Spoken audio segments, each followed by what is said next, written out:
ఇండోటెక్ transformers company. ఈ company వచ్చేసి 1976లో establish అయింది.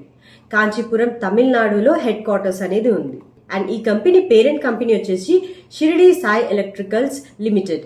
అండ్ ఈ కంపెనీ ఏ ఇండస్ట్రీకి సంబంధించిందంటే power and electrical equipment manufacturing కి సంబంధించింది అనమాట. సో మరి ఈ కంపెనీ బిజినెస్ ఆపరేషన్స్ గురించి తెలుసుకుందాం.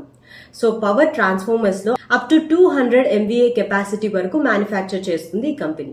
అలాగే డిస్ట్రిబ్యూషన్ ట్రాన్స్ఫార్మర్స్ లో rural and urban electricity supply చేస్తుంది. సో స్పెషల్ ట్రాన్స్ఫార్మర్స్ గురించి మాట్లాడినట్లయితే ఫ్యూరెన్స్ ట్రాన్స్ఫార్మర్స్, అలాగే రెక్టిఫియర్స్ ట్రాన్స్ఫార్మర్స్, రెన్యూవబుల్ ఎనర్జీ ట్రాన్స్ఫార్మర్స్ లో ఉంది. సో ఈ కంపెనీ టర్కీ ప్రాజెక్ట్స్ ని కూడా మెయింటైన్ చేస్తుంది. ఎలా అంటే సబ్స్టేషన్స్ ప్రాజెక్ట్స్ లో ఈపీసీ అంటే engineering, procurement and construction services లో.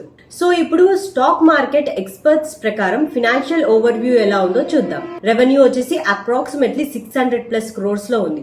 మార్కెట్ క్యాప్ గురించి మాట్లాడినట్లయితే 1200+ crores లో ఉంది.